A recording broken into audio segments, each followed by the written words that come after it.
Wes Fessler once said, cooperation is the redeeming ability of man to be better than himself. Keep this in mind as we discuss today the Indonesian president's trip to China upon the invitation by President Xi. And what does it mean for the global geopolitical and economic landscape? My name is Dr. David Waradu. My name is Dr. Ross Stewart. And you are watching Geopolitics in Conflict. China and Indonesia have agreed to enhance bilateral trade and further expand cooperation. This is just in. Chinese President Xi Jinping has held talks with visiting Indonesian counterpart Joko Widodo he in knew Beijing. that trade and infrastructure were going to be on the top of the priority. Japanese Prime Minister says his country will participate for the first time in military exercises in Indonesia next month. This is a really significant event. This is the first face-to-face invitation that President Xi has made, and he did it to the President of Indonesia, Joko Widodo. As a matter of fact, they're meeting not as we speak, but he's in Beijing right now visiting. And this is quite a remarkable trip, don't you think? Well, it is, because it has so many messages in it. Oh, yeah. There is a geopolitical message, there's an economic message, there is a regional security message, because Indonesia is no small matter. So we all know this. As a matter of fact, a year ago, Ross, when we did a video, and I remember it, when we mentioned it, that is Indonesia about to dump the US for China? So, because it's reality. Indonesia is seeing where the trends are headed. But there are also other reasons to all that. One of them, for example, is that Indonesia is holding the presidency of the G20 for this year. So it's going to be in November. Of course, Indonesia wants to make sure that it mends relations with any party that is sort of having some conflicts regarding the Ukraine crisis. Oh boy. That's one. But we're not going to focus on that. We're going to focus on what it means, what the trip means for Indonesia vis-a-vis China. Because the president is going also, president of Indonesia, that is, after China, he's going to Japan and he's going to South Korea. You know, a number of things that are surprising about Indonesia. Mm-hmm. One is how big the population is. This is a major country, 278 million people. And something that they're well known for is they've taken on a significant role that they consider themselves peacemakers.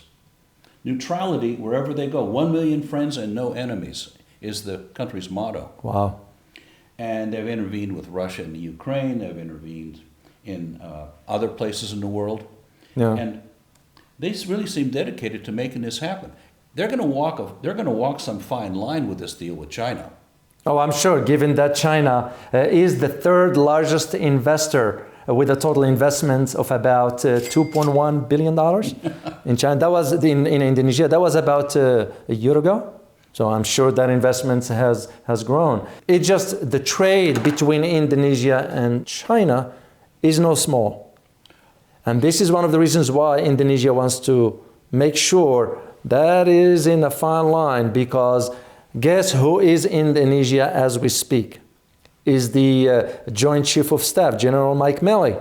And the reason he's there is because there's an upcoming naval exercises that's going to be near on Indonesia that will include the US, UK, Canada, Japan, and Australia.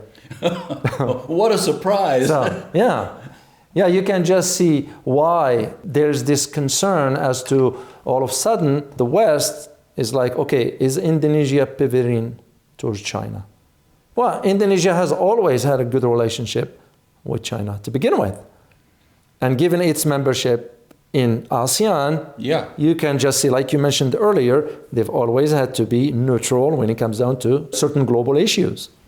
You know, it's interesting that they're going to do this military practice, if you will, in that, you know, the total investment of China in Indonesia over many years is about $25 billion. And the U.S. has, and that's been largely economic projects, infrastructure, and investment in business. The United States has invested $20 billion And it's mostly meant for weapons and national defense. You're right. And who benefits from that? Well, the manufacturers of the weapons. It's not the citizens. It's not we the people, I know that for sure. Yeah, and this is where one of the significance of the trip, and given, as you mentioned at the beginning, that it was by invitation from China. Now, as geopolitical analyst, I will have to think in terms, what are the strategic interests of China for them to go ahead and invite Indonesian president for an official visit? Because, China will have to think about its own strategic interest. And the reason for that is because given the tensions with the United States on the trade aspects, but also with the declaration of Nancy Pelosi's possible trip to Taiwan, China will want to ensure that there is no disruption to the flow of goods throughout the Indian Ocean and all the Strait of Malacca and so forth. All that, and of course no disruption to the flow of energy. But that's been taken care of because now China is importing oil from Russia at a discounted price, and even the US is selling oil to China, as we did a video on it. Shocking, but it's a smart move. They have to think, when I say they, the Chinese in this case, thinking about their own strategic interest and national interest. Something we laugh about a whole lot is, you mean they're actually looking out for their own best interest? Yeah. Shouldn't every person be doing that, not just countries? Exactly. It's a win-win situation. Yes. And this is why it's very important to highlight this point. There's something that the Chinese do, and I think it's largely true, although I don't have enough real information. They keep talking about every transaction, we want it to be a win-win. And it seems that they go out of their way to make that happen. And so the whole thing of the debt trap, and even some Indonesians say, well, we're afraid of Chinese debt trap. Going, well, where'd that come from? When I get to the whiteboard, I will explain the amount of trade that Indonesia and China is doing, but also in comparison to other countries, and why is this important for you to know that it's a win-win situation for both of the countries. Okay, as Ross and I we discussed, it's interesting enough of the timing of the Indonesian President Joko to China at the invitation of President Xi. But again, what is the strategic, the geopolitical message into that? What is the economic message into that? What is the regional security message into that? And those are the three elements that will be worth sort of mentioning, because that's basically what constitutes this trip or what this trip is all about. I'm going to focus on the economic aspects here, but I will also address the geopolitical briefly for you. So just to some key points for you to know when it comes down to China and Indonesia. So China is considered one of the largest trading partners to Indonesia for about $110 billion as of last year. That's major. It's no small matter. China is also considered the third largest investor in Indonesia for about $3.2 billion.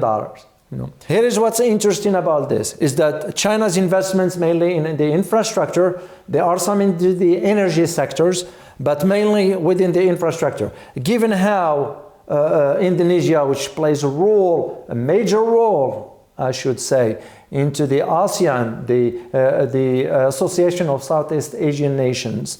Of course, with an economy of $3.2 trillion, you can just see the role of Indonesia into what it all means. Then after, the interesting thing about the agenda for the Indonesian president is that after China, he plans to travel. As a matter of fact, of course, by now when you see this video, he's already returned to his country. But his itinerary includes Japan and South Korea. And I will tell you why at the end. For Japan trade with Indonesia reaches about $32 billion as of 2021, which is a year from now, last year rather. And Japan investments in Indonesia is about $2.26 billion. It's, when you compare this one to China's investment in Indonesia, short by 1 billion, which is usually nothing when it comes down to major investments, but still substantial to a degree. South Korea, on the other hand, its trade with Indonesia reached about $18.4 billion.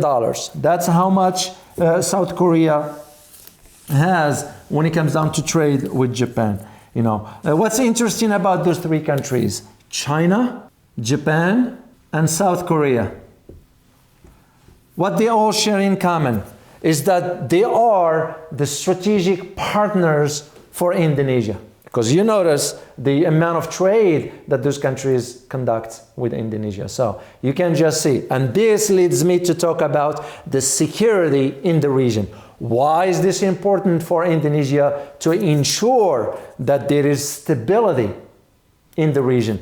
I mean, China is interested in stability in the region. Japan, of course, is interested in stability in the region. And also South Korea is interested in the stability in the region. And this is why it's very important to understand that while they are considered the major strategic partners, because there is not only economic investments, but also there is security arrangements among those countries. Mind you that within a few days, in near Indonesian waters, it will be the US, Canada, Japan, Australia.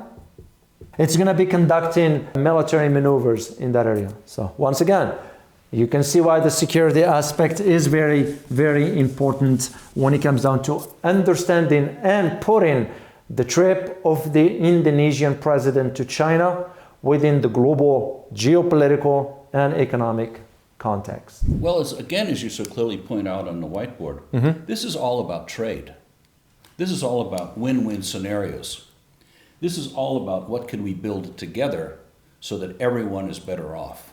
Yeah, and this is, to me, in my opinion, that's why the president of Indonesia replied by agreeing to the visit, to the invitation rather, by President Xi, but also because they are thinking in terms, the Indonesians in this case, they are thinking in terms of where the next global economic center of gravity is going to be. And it's going to be in Asia, their neighbor. So Right. This is why the president of Indonesia, Joko, I believe, he's thinking in terms of the strategic interest of his country. And that's, to me, how every leader should think about. That's usually how it works. As always, prepare yourself for the changing global order. Till next time. Bye-bye.